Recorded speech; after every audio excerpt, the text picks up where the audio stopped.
আমাদের সব কাজের থেকে মেকআপ করার কাজটাতেই কিন্তু বেশি তাড়াহুড়ো থাকে। হয় বাড়ির ক্ষেত্রে হোক কিংবা অফিসের ক্ষেত্রে হোক বা যেখানে যাওয়ার হোক।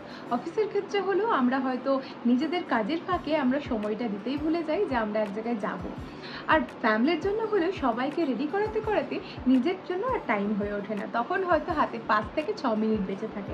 তো এই মেকআপ টিউটোরিয়ালটা তাদের জন্যই, যারা সবসময় তাড়াহুড়ো করে আর তাড়াহুড়োতে মেকআপের জন্য সবার কাছে বকা খায়। আজকের পরে কিন্তু তারা আর একদম বকা খাবে না, এটা আমি প্রমিস করছি। তো চলো আমার সাথে শুরু করো। নমস্কার, আমি ঋতুপর্ণাস মেকআপ স্টুডিওর তরফ থেকে আমি চলে এসেছি আজকে আপনাদের জন্য হেল্পফুল কিছু টিপস নিয়ে। নায়িকাদের মতো নজর কাটতে অবশ্যই মেনে চলুন এই 5টা স্টেপ। সঙ্গে থাকুন আর দেখতে থাকুন এই 5টা স্টেপ। আর এই 5টা স্টেপের পরেই কিন্তু আপনারা পেয়ে যেতে পারেন নায়িকাদের মতো একেবারে চকচকে ঝকঝকে মেকআপ লুক। অনেক সময় এমন হয় অফিসের পর পার্টি রয়েছে, কিন্তু আমাদের সময় নেই, কাজের ফাঁকে আমরা ভুলেই যাই সময়টা। আর সাজগোজ ছাড়া পার্টিতে যাওয়াও কিন্তু যায় না। অগত্যা মিনিট খানেকের মধ্যেই সারতে হবে পুরো মেকআপটা। তবে চলো করে নেওয়া যাক তাড়াহুড়োর মেকআপ। তাই স্কিন কেয়ারটা কিন্তু আগেই কমপ্লিট করে নিতে হবে। স্কিন কেয়ারের মধ্যে প্রথমেই রয়েছে ক্লিনজিং, টোনিং অ্যান্ড ময়শ্চারাইজিং। আর তারপরে কিন্তু এই ওয়েদারে আমাদের সানস্ক্রিন কিন্তু সব থেকে ইম্পর্ট্যান্ট। তাই সানস্ক্রিন কিন্তু একদম স্কিপ করা যাবে না। আপনাদের নিজস্ব পছন্দ মতো আপনাদের স্কিন সুইটেবল করে সেই রকম একটা প্রাইমার ভালো দেখে লাগিয়ে নিন। আমরা যখনই মেকআপ করি না কেন আমাদেরকে কিন্তু এটা ভেবে রাখতে হবে আমাদের মেকআপটা যেন লং লাস্টিং হয়। আর এই প্রাইমার কিন্তু আমাদের এই মেকআপটাকে লং লাস্টিং করার জন্য আরও বেশি হেল্প করে। হাতে সময় নেই, তাই ফাউন্ডেশন কি ইউজ করা যাবে? না, ফাউন্ডেশন আজকে ইউজ করবো না। আজকে শুধুমাত্র কনসিলার দিয়ে কাজ করব। কনসিলার দিয়ে প্রথমেই যেটা করতে হবে সেটা আমাদের যে কালো পিগমেন্টেশন রয়েছে সেটাকে কিন্তু আগেই হাইড করতে হবে, সেটা কনসিলারের মাধ্যমে। তো আমার কনসিলার ইউজ করা কিন্তু কমপ্লিট হয়ে গেছে। এবারে বেস হিসেবে আমি কিন্তু ইউজ করব একটা বিবি ক্রিম বা সিসি ক্রিম। আপনারাও কিন্তু একটা বিবি ক্রিম বা সিসি ক্রিম ইউজ করতে পারেন। আমি এই বিবি ক্রিমটা ইউজ করছি। বিবি ক্রিম লাগানোর পরে আমার স্কিন জাস্ট দেখতেই পাচ্ছেন আপনারা। তো বেবি ক্রিম লাগানোটা কতটা ইজি আর কতটা তাড়াতাড়ি হয় সেটা তো আপনারা বুঝতেই পারবেন। মেকআপের নেক্সট পার্ট হচ্ছে ব্লাশ। ব্লাশ কিন্তু আমরা তাড়াহুড়োর সময় যদি পাউডার ব্লাশ লাগাই তাহলে কিন্তু ব্লেন্ড হতে একটু টাইম লাগে। তো সেই ক্ষেত্রে আমার সাথে আপনারাও একটা কাজ করতে পারেন, আপনারা যে কোনো রকম চিক টিন্ট ইউজ করতে পারেন। আদারওয়াইজ আপনারা কিন্তু আপনাদের হাতের সামনে থাকা যে কোনো ধরনের লিপস্টিক ইউজ করতে পারেন, বা ক্রিম ব্লাশ থেকে থাকে তাহলে কিন্তু সেটাও আপনারা ইউজ করতে পারেন। আমি এখানে আমার ক্রিম ব্লাশ হিসেবে ইউজ করে নিচ্ছি এইটা। এটা অ্যাপ্লাইও খুব তাড়াতাড়ি হয়, এটা ব্লেন্ডও হয় খুব সহজে। আই মেকআপ করতে হবে, আইটাকে তো আর আমরা নর্মালি এভাবে ছেড়ে দিতে পারি না।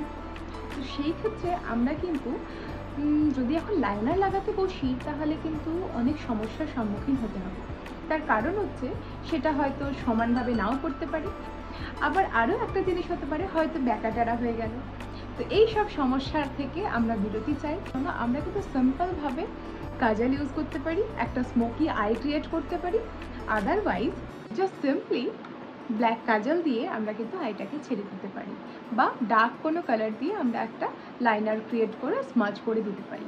প্রথমেই কিন্তু আমি নিয়ে নিয়েছি এরকম একটা অ্যাঙ্গুলার ব্রাশ, আমি কিন্তু উইং লাইনার একটা ক্রিয়েট করব। জাস্ট সিম্পল একটা উইং ক্রিয়েট করেছি আমি। সেম আমি ক্রিয়েট করব অপোজিটে। Just look at my eye makeup, বাস ডান। এরপরে যে কোনো একটা আই পেন্সিল নেব বা কাজল নেব, জাস্ট আমি লোয়ার ওয়াটার লাইনে দেবো, আর কিচ্ছু না।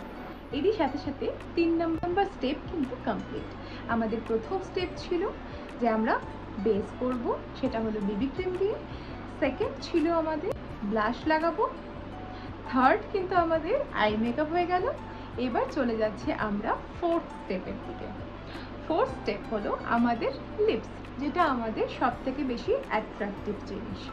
লিপস্টিক পরার আগে কিন্তু আমাদের লিপ লাইনার দরকার, কিন্তু তাড়াহুড়োর সময় আমাদের হাতের কাছে থাকা জিনিসগুলো কিন্তু আমরা খুঁজে পাই না। তো তাড়াহুড়োর মেকআপ করতে গিয়ে আমরা যদি আমাদের লিপ লাইনার হারিয়ে ফেলি বা খুঁজে না পাই, সেই ক্ষেত্রে কিন্তু আমরা আমাদের লিপসটাকে আরও অ্যাট্রাকটিভ করতে পারি যে কোনো লিপ টিন্টের মাধ্যমে। সেটা আরও ন্যাচারাল দেখাবে আর আমাদের সৌন্দর্যটাকে আরও বাড়িয়ে তুলবে।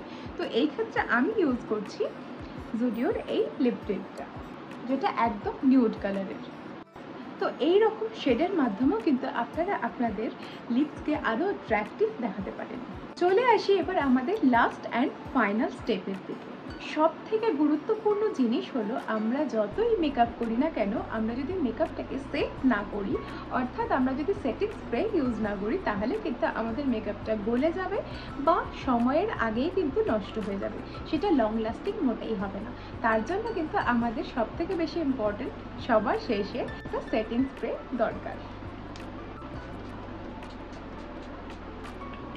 মেকআপ যতই হালকা হোক না কেন, তাকে লং লাস্টিং করার জন্য কিন্তু সেটিং স্প্রের দরকার আছে, সেটাতে যেন কখনো ভুল না হয়।